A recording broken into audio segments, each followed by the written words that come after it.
Voici les 5 classes alimentaires que tout homme de plus de 40 ans doit intégrer en urgence dans son alimentation.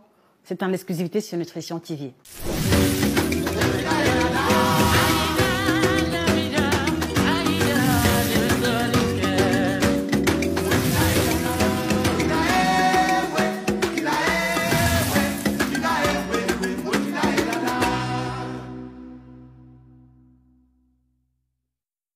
Bonjour à vous, fidèles téléspectateurs, j'espère que vous allez bien. Alors, de quelle ville est-ce que vous nous regardez? S'il vous plaît, mettez les drapeaux en commentaire. Nous sommes animés par une logique de bâtir une communauté, d'accord, de personnes qui sont intéressées par l'alimentation, spécialement l'alimentation tropicale.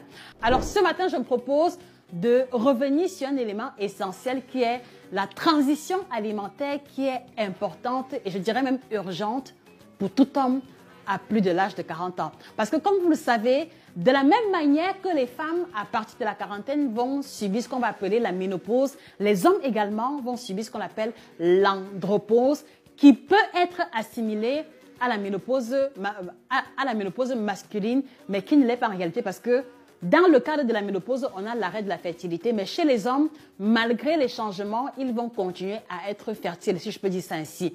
Mais il est important que vous compreniez que tout homme à plus de 40 ans doit absolument changer d'alimentation à partir de l'âge de 40 ans. Et donc, vous allez découvrir dans la vidéo les 5 classes alimentaires qui doivent faire l'objet d'une insistance particulière, d'une consommation plus régulière et pour les raisons qui seront bien entendu présentées dans la vidéo.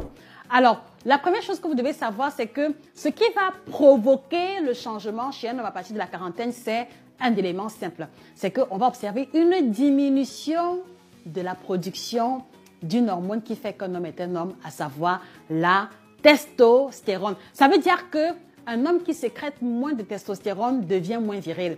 Un homme qui sécrète moins de testostérone a moins souvent des érections. Et donc, à partir de la quarantaine, une bonne majorité d'hommes vont faire l'expérience d'une diminution de la production de la testostérone avec pour effet secondaire, d'accord, une diminution, d'accord, des caractères sexuels masculins, entre autres la gynécomastie, c'est-à-dire que le développement plus prononcé des pectoraux qui laisse souvent penser que l'homme a des seins, parmi lesquels la diminution de la qualité et de la fréquence de la libido, dont les hommes vont avoir un peu plus de mal, d'accord, à avoir des érections ou plus souvent victimes d'éjaculation précoce. Donc voilà le premier élément fondamental qui justifie, d'accord, la modification hormonale chez les hommes avec donc les effets secondaires qui sont multiples, dont je vous ai juste cité quelques-uns.